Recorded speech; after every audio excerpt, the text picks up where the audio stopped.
Anantapuram SP ఒక lady, Anantapuram DIG ఒక lady, అక్కడ చాలా మంది లేడీ పోలీస్ కానిస్టేబుల్స్ ఉన్నారు, లేడీ ఎస్ఐస్ ఉన్నారు. అలాంటి వాళ్ళ గురించి బట్టలు ఉడదీస్తాం, అలాగే ఇలాగా మాట్లాడుతూ ఉంటే సిగ్గనిపించట్లేదా? సంస్కారమేనా అది? కనీసం ఒక సంస్కారంతో కూడిన మాట, ఒక ఎక్సెసియంగా మాట్లాడాలి అన్న ఇంగిత జ్ఞానం లేకుండా ఎక్కడికి వచ్చి మాట్లాడుతున్నాడు? ఇది ఒక విక్టిమ్ హౌస్ దగ్గరకు వచ్చి మాట్లాడే పరిస్థితులు. ఎవరి గురించి వెనకేసుకొస్తున్నాడు? ఒక పోసాని కృష్ణమురళి గురించి, ఒక నందిగం సురేష్ గురించి వెనకేసుకొస్తున్నాడు.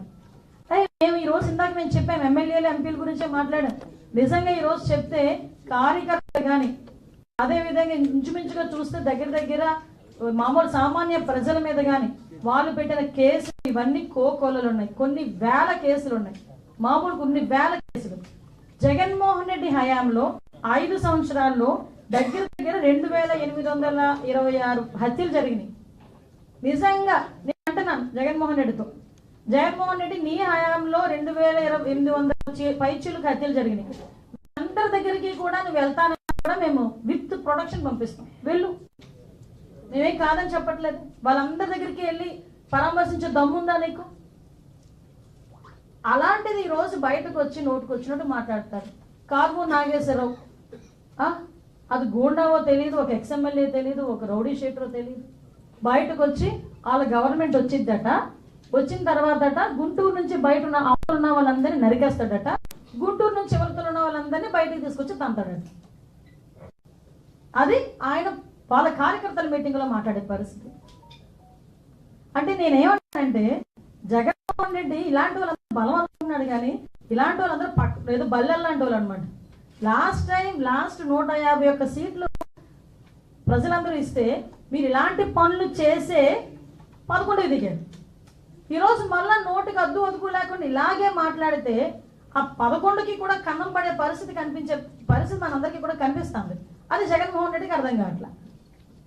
ఒకటి మేము చెప్తున్నామండి, ఈరోజు శాంతి భద్రతల విషయంలోనే కానీ, ముఖ్యంగా ఎక్కడ కూడా ఫ్యాక్షన్ రాజకీయాలు లేకుండా చూడటంలో కానీ, ప్రజలకు ఎవరికి ఇబ్బంది లేకుండా చూడటంలో కానీ మేమందరం కూడా చిత్తశుద్ధితో పనిచేస్తున్నాం. ముఖ్యంగా పోలీస్ డిపార్ట్మెంట్ గురించి మాట్లాడేటప్పుడు ఒక్కసారి మనస్సాక్షితో ఆలోచించుకోవాలి.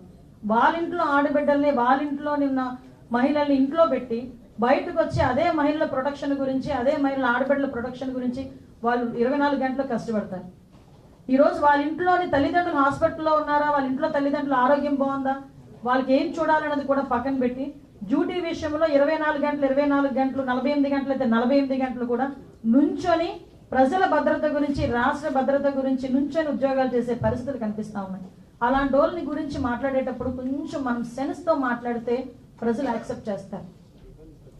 ఒక్కసారి అది కూడా ఆలోచన చేసుకోమని జగన్మోహన్ రెడ్డి గారికి చెప్తూ, పోలీస్ డిపార్ట్మెంట్ మీద అదేవిధంగా ప్రజల్ని రెచ్చగొట్టే విధంగా, శాంతి భద్రతలకి భంగం వాటిల్లే విధంగా ఎవరైనా మాట్లాడినా, సోషల్ మీడియాలో పోస్టులు పెట్టినా కంపల్సరీగా తగిన చర్యలు తీసుకుంటామని మీ అందరికీ తెలియజేసుకుంటాం.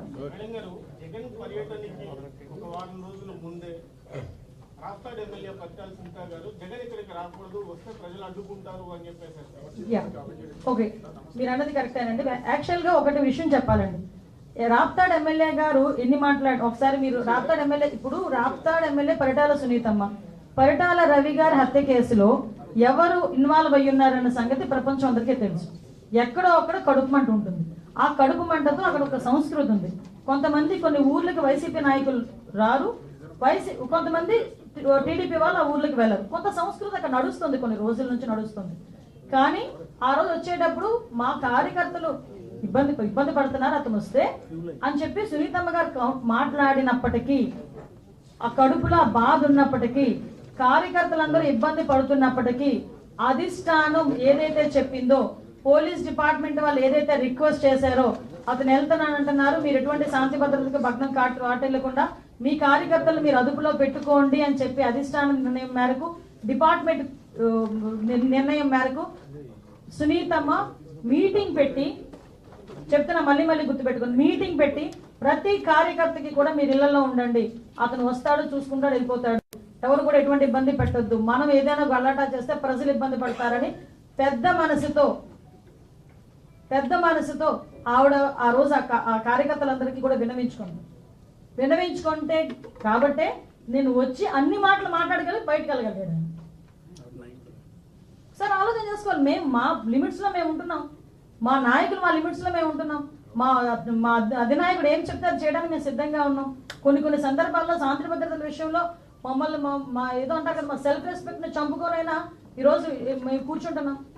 ఎందుకు? ప్రజల అభిష్టం మేరకు, ప్రజల రక్షణార్థం. మేము ఆ విషయంలో చాలా క్లారిటీగా ఉన్నాం.